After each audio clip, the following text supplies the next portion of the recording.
बिस्मिल्लाहिर्रहमानिर्रहीम। अस्सलाम वालेकुम स्टूडेंट्स। आज हम बायोलॉजी क्लास 9 का unit number 1 study of biodiversity जो है वो उसका टॉपिक है हमारे पास इंडिविजुअल लेवल। स्टार्ट करते हैं। इंडिविजुअल का मतलब कोई भी पर्सन, मतलब एक पूरा इंडिविजुअल, पूरा इंसान, या फिर अगर हम प्लांट्स की बात करें तो एक पूरा प्लांट जो है वो इंडिविजुअल होगा। अगर हम जर्म्स की बात करें तो एक पूरा जर्म जो है वो, यानी कि एक ऐसी बॉडी जिसमें जो इंडिपेंडेंट हो, जो अपने सारे जो प्रोसेसेस है, एक्टिविटीज़ हैं, वो परफॉर्म कर सकती हो। ठीक है, उसकी अपनी एक आइडेंटिटी हो, अपनी एक पहचान हो, उसे कहते हैं इंडिविजुअल। तो इंडिविजुअल लेवल, इससे पहले हमने पीछे सेल लेवल, सेल के बाद टिश्यू, टिश्यू के बाद ऑर्गन, फिर ऑर्गन सिस्टम लेवल। अब जितने सारे ऑर्गन सिस्टम है, यानी कि एक बॉडी में अगर digestive system, circulatory system, respiratory system, nervous system, ये सारे सिस्टम जब एक बॉडी में जो है वो कंबाइन होंगे तो फिर वो क्या बन जाएगी। अगर मैं ह्यूमन की एग्जांपल लेती हूँ तो एक बॉडी, एक ह्यूमन बॉडी कैसे बनती है, जब इतने सारे ऑर्गन सिस्टम जो हैं वो आपस में कंबाइन होते हैं और मिल के काम करते हैं, तो फिर हमारे पास बन जाती है एक body.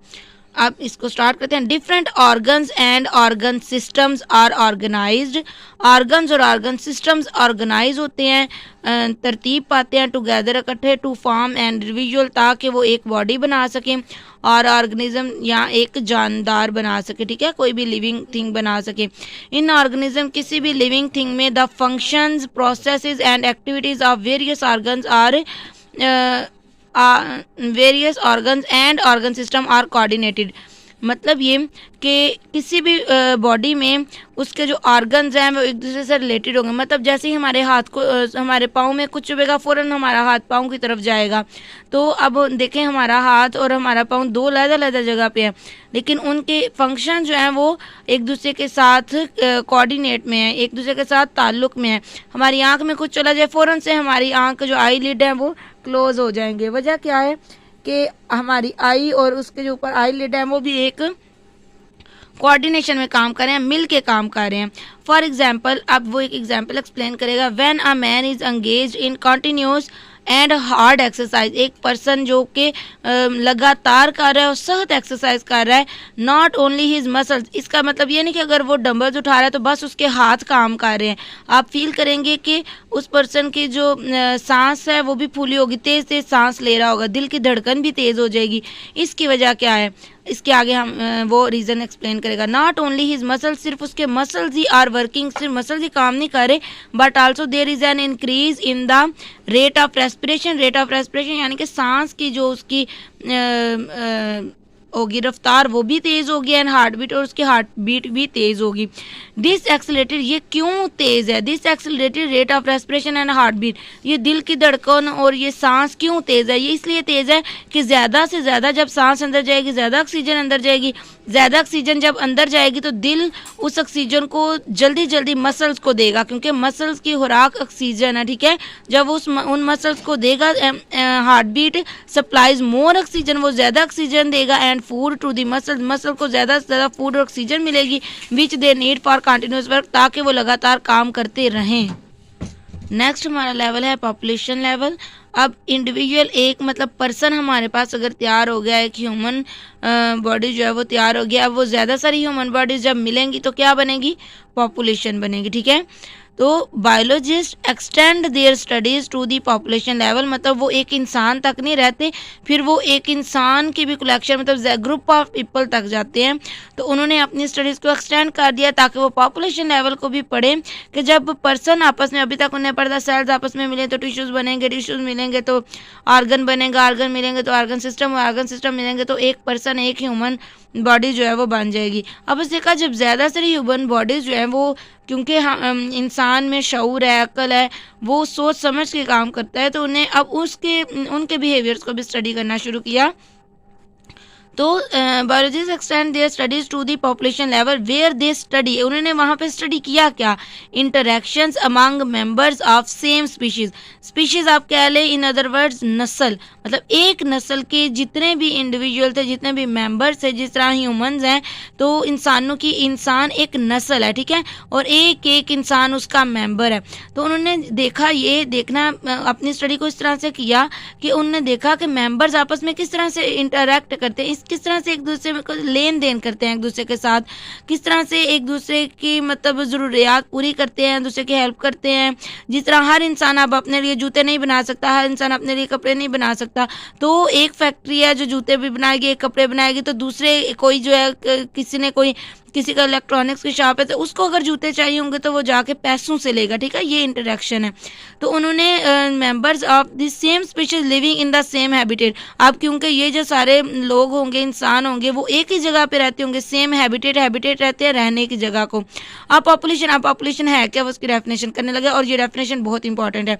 Population is defined as a group of organisms का ग्रुप, वो जो ह्यूमंस हैं उनका ग्रुप, एक ह्यूमन जब मिलता है एक ग्रुप बनाते हैं, वो ग्रुप बनता है पॉपुलेशन। लेकिन उसके लिए उसकी कंडीशन क्या है कि वो नस्ल सेम हो, इंसान है तो इंसानों की हो, और वो रहते भी एक सेम जगह पे हो, located at the same place, वो सेम जगह पे रहते हो, और वो टाइम भी सेम हो, जिसमें हमने जिस तरह अगर हम कहते हैं कि फ़लाँ साल में पाकिस्तान की पॉपुलेशन जो थी वो इतनी थी और अब जो है वो इतनी हो गया, मतलब हमने उसके साथ टाइम को बाउंड कर दिया और पाकिस्तान जगह को भी बाउंड कर दिया, और एक इंसानों की नस्ल है तो फिर हमने स्पीशीज़ को भी बाउंड कर दिया। 3 चीज़ें होनी चाहिए, group of organism of same species, same place और सेम टाइम होना चाहिए। फॉर एग्जांपल आगे वो एग्जांपल दे रहा है, ह्यूमन पॉपुलेशन इन पाकिस्तान इन 2010 में जो पॉपुलेशन थी पाकिस्तान के वो कितनी थी, 173.5 मिलियन इंडिविजुअल थे, according to the ministry of population welfare government of Pakistan. मतलब ये वो इदारा है जो मरदमशुमारी करवाता है, और उसने हमें ये डिजिट्स ये फिगर्स दिए थे कि इतनी पॉपुलेशन है पाकिस्तान की। पॉपुलेशन लेवल में उसने स्टार्ट में बताया कि बायोलॉजिस्ट ने अपनी स्टडी को पॉपुलेशन तक किया, एक्सटेंड कर दिया, और उन्होंने देखना ये था कि जब वो इकट्ठे होते हैं सेम स्पीशीज़ के मेंबर्स, तो आपस में किस तरह से इंटरेक्ट करते हैं, और उन्होंने फिर कंडीशन ये लगाई कि वो ऑर्गेनिज्म सेम स्पीशीज़ के हों, सेम टाइम पे और सेम प्लेस पे रहते हो। फिर आगे उसने एक एग्जांपल दी, यहाँ पे आपके पास स्पीशीज़ की एक डेफिनेशन है, स्पीशीज़ क्या है, यानी कि नस्ल क्या होती है। तो इंसानों की नस्ल, अगर हम इंसानों की नस्ल की एग्जांपल लें तो वो क्या है, a species is defined as a group of organism. Species क्या है, मतलब एक नस्ल है, ग्रुप्स है, कैपेबल, अब वो किस चीज़ के काबिल हो, capable of interbreeding and producing fertile offspring, यानी कि वो उनकी आगे से औलाद भी हो सके और वो औलाद सेहतमंद भी हो, वो अपनी हर ज़रूरियात जो है वो पूरी कर सके। ऐसे स्पीशीज़ जिनकी नस्ल आपस में इस तरह से इंटरेक्ट कर सके कि आगे से उनकी औलाद बिल्कुल उन जैसी, और मतलब उन्हीं के जैसे उसकी कुछ खसूसियात मिलती हों, और वो फर्टाइल भी हो, यानी कि आगे से उनकी भी नस्ल चल सके, ठीक है, उनकी भी आगे से औलाद पैदा हो सके। तो वो स्पीशीज़ जो है उसके मेंबर जो है हम आपस में मतलब ऐसा नहीं हो सकता कि एक जगह पे अगर कुछ बिल्लियाँ रह रही हैं, कुछ जानवर रह रहे हो साथ इंसान, तो वो एक स्पीशीज़ नहीं, इंसानों की स्पीशीज़ अलहदा, बिल्लियों के अलहदा, हर नस्ल अलहदा होगी। हैबिटेट, अभी हमने यहाँ पे वर्ड पढ़ा, तो यहाँ पे उसने हैबिटेट की डेफिनेशन दी है कि habitat means the area of the environment in which organism live, वो एरिया, एनवायरनमेंट का वो हिस्सा जहाँ पे कोई भी ऑर्गेनिज्म, कोई भी जानवर जो है वो रहता है, उसके रहने की जगह को हम हैबिटेट कहते हैं। जिस तरह जंगल जो है वो जंगली जानवरों का हैबिटेट है, रहने की जगह है, और इंसान जो है वो शहरों में रहते हैं, घरों में रहते हैं, वो उनके हैबिटेट है। नेक्स्ट आ गया कम्युनिटी लेवल, यानी कि पर्सन्स जब हमने बना लिए, एक इंसानों की नस्ल बन गई, एक बिल्लियों की बना लें चलें, और 2-4 परिंदे हो जाएं हमारे पास, कौवे हो जाएं, चिड़ियाँ, ये अलग-अलग से स्पीशीज़ है, इनकी अपनी अपनी पॉपुलेशन है। लेकिन जब ये सारी पॉपुलेशंस आपस में मिलती हैं, आपस में इनका इंटरेक्शन होता है, ज़ाहिर सी बात है बिल्लियाँ भी इधर ही होती हैं, इंसान भी इधर ही होते हैं, उसके बाद जानवर जो हमारी गाय, भैंस और बकरियां हैं, ये भी इधर, हम इनसे फ़ायदे हासिल करते हैं, ये भी हमसे लेते हैं, मतलब हम इनको चारा वगैरह डालते हैं और हम इनसे दूध, गोश्त वगैरह लेते हैं। तो अब हमने क्या करना है, यहाँ पे तो हमने इंडिविजुअल्स को इकट्ठा किया था, यहाँ पे हम स्पीशीज़ को इकट्ठा करेंगे, यानी कि पॉपुलेशंस को इकट्ठा करेंगे, और वो कौन सा लेवल होगा, कम्युनिटी लेवल। कम्युनिटी लेवल में एक नस्ल नहीं होती, उसमें एक से ज़्यादा नस्लें होती हैं। A community is an assemblage of different populations, इसमें डिफरेंट पॉपुलेशंस इकट्ठी होती हैं, इंटरेक्टिंग, वो एक दूसरे के साथ इंटरेक्ट करती हैं with one another. With in the same environment में रहते हैं। जिस तरह एक अगर पर्सन है, एक इंसान है, उसकी अपनी भी फैमिली होगी और उसी में अगर उसने पास गाय भी पाली है, भैंस भी है, बकरी भी है और मुर्गी भी है, कोई दो चार उसने परिंदे भी रखे हैं, देखिए डिफरेंट उसने पॉपुलेशन रखी हैं और एक ही एनवायरनमेंट में वो एक दूसरे के साथ इंटरेक्ट कर रहे हैं। कुछ कोई किसी को फ़ायदा दे रहा है, कोई किसी को फ़ायदा दे रहा है। आगे वो फॉरेस्ट की एग्जांपल दे रहा है। फॉरेस्ट में be considered as community. Forest जंगल भी तो कम्युनिटी, उसमें डिफरेंट जो है वो एनिमल्स की पॉपुलेशन होती हैं। उसी में हमारे पास हिरन होंगे, शेर होंगे, बकरियां, वो एक दूसरे को खाते हैं, कोई किसी को बचाता है, इसी तरह से ये सारा कुछ चलता है। May be considered community, it includes, इसमें क्या शामिल है, डिफरेंट प्लांट, माइक्रो ऑर्गेनिज्म यानी कि जरासीम वगैरह आप इनको कह सकते हैं, जो हमें आम आंख से नजर नहीं आते, माइक्रोस्कोप से देखने पड़ते हैं। फंजाई एंड एनिमल स्पीशीज, ये सारी स्पीशीज इस एक कम्युनिटी फॉरेस्ट की कम्युनिटी में रहते हैं। कम्युनिटीज है क्या है, communities are collections of organism, यहाँ से कम्युनिटी की डेफिनेशन स्टार्ट होती है। तो कम्युनिटी कलेक्शन है ऑर्गेनिजम्स की, इन विच वन पॉपुलेशन में इंक्रीज एंड अदर्स में डिक्रीज, जिसमें ये हो सकता है कि एक के बढ़ने से दूसरे कम हो जाए। जैसे अगर किसी जगह पे बिल्लियाँ ज़्यादा होंगी तो जाहिर सी बात है वहाँ पे चूहे फिर कम होंगे, और अगर बिल्लियाँ कम हो जाएंगी या एक बिल्ली रह गई तो इस चूहों की तादाद बढ़ती जाएगी, तो एक के बढ़ने से दूसरी कम हो जाएगी। और इस तरह से कम्युनिटीज़ में जो पॉपुलेशंस हैं, जो स्पीशीज़ हैं, वो एक दूसरे पे असर डालती है। सम कम्युनिटीज़ आर कम्प्लेक्स, कुछ पेचीदा होती हैं, कम्प्लेक्स होती हैं, मतलब थोड़ी मुश्किल सी होती हैं, इधर से भी लिंक है, इधर से भी, जैसे कि फॉरेस्ट कम्युनिटी, जंगल की कम्युनिटी, यहाँ एक पौंड की कम्युनिटी। पौंड मतलब कोई आपके पास तालाब है, उसके अंदर मेंढक वगैरह भी होंगे, मछलियाँ भी होंगी, जरासीम भी होंगे, उसमें पौधे भी होंगे, तो ये सारा कुछ इसमें होगा, तो ये थोड़ी कम्प्लेक्स होती है। अदर कम्युनिटीज़ में भी सिंपल, कुछ सिंपल भी होती हैं, जैसे फॉलन लॉग कहते हैं कोई तना अगर गिरा है, with various population under it, कोई दरख्त गिर गया है और उसके नीचे क्या होगा, उसके नीचे कुछ कैटरपिलर यानी कि सुंडियाँ पड़ी होंगी, या कोई आपके पास कॉकरोच होंगे, या इस तरह के और जो बीटल होगी, उसको मतलब जिसको हम कहते हैं दीमक, सांप, ये सारी चीज़ें उसमें उस दरख्त के नीचे रह सकती हैं। इन ए सिंपल कम्युनिटी में क्या होता है, number and size of population is limited, मतलब वो थोड़े थोड़े नज़र आ रहे होते हैं। हो सकता है कोई एक, अब एक दरख्त के नीचे कितने सांप रह सकते हैं, एक या दो, तो लिमिटेड होते हैं। So any change in biotic और ए बायोटिक फैक्टर्स, बायोटिक वो फैक्टर्स होते हैं जो जैसे हवा, पानी यानी कि नॉन लिविंग, और ए बायोटिक वो जो कि लिविंग है, जिनमें आपके पास जानवर आ सकते हैं, इंसान आ सकते हैं। तो बायोटिक एंड एबायोटिक फैक्टर्स में have drastic and long lasting effects, यानी कि उनके ऊपर बड़ा फर्क पड़ता है। अगर वहाँ पे धूप तेज़ निकल आए, एक दरख्त गिरा है तो धूप तेज़ निकल आती है और दरख्त को हम थोड़ा सा हटा देते हैं, तो वो नीचे से वो सारे जो कीड़े कुड़े होंगे वो तो भाग जाएंगे, यानी कि तो फिर नीचे से वो कम्युनिटी तो ख़त्म होगी। तो उस एक काम ने, उस एक बायोटिक फैक्टर ने, वो जो धूप है एक फैक्टर, उसने उस कम्युनिटी पे कितना असर डाला है, लॉन्ग लास्टिंग असर डाला है, वो ख़त्म होगी कम्युनिटी।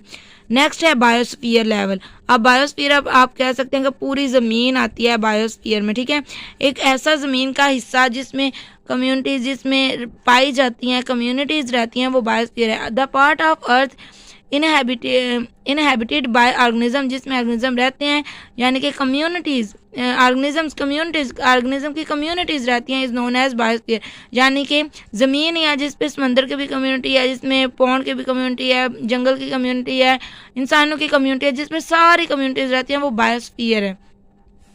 इट कॉन्स्टिट्यूट्स, उसमें क्या क्या होता है, ऑल इकोसिस्टम, उसमें सारे इकोसिस्टम होते हैं। अब इकोसिस्टम क्या है, areas where living organisms interact, ऐसे एरिया जहाँ पे लिविंग ऑर्गेनिज्म एक दूसरे के साथ इंटरेक्ट करते हैं with the non living components of the environment.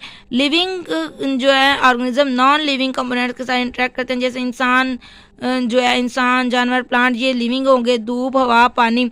अगर इंसान जो है वो पानी को गंदा करेंगे तो क्या होगा, मछलियों पे फ़र्क पड़ेगा, तो जितनी भी आबी ज़िंदगी होगी, सी लाइफ होगी, वो सारी खराब हो जाएगी। लेकिन इंटरेक्ट तो किया ना किसी तरह एक दूसरे से, एक राबता, चाहे वो नेगेटिव वे में गया लेकिन वो एक पैदा हुआ, ठीक है। And is also called the zone of life on earth, और उसको और क्या कहते हैं, जोन ऑफ लाइफ कहते हैं, कि यहाँ पे ज़िंदगी रहती है, इंसान, जानवर, पौधे, पानी, हवा, मिट्टी, ये सारा कुछ इकट्ठे रहते हैं, एक दूसरे के साथ इंटरेक्ट करते हैं। तो यहाँ पे हमारे जो लेवल्स ऑफ ऑर्गेनाइजेशन है कंप्लीट हो जाता है टॉपिक हमारे पास। नेक्स्ट इंशाल्लाह हम सेलुलर ऑर्गेनाइजेशन स्टार्ट करेंगे, जिसमें सेल्स जो हैं वो आपस में मिलते हैं और डिफरेंट टाइप्स की ऑर्गेनाइजेशन जो हैं वो बनाते हैं। तब तक के लिए अल्लाह हाफिज़।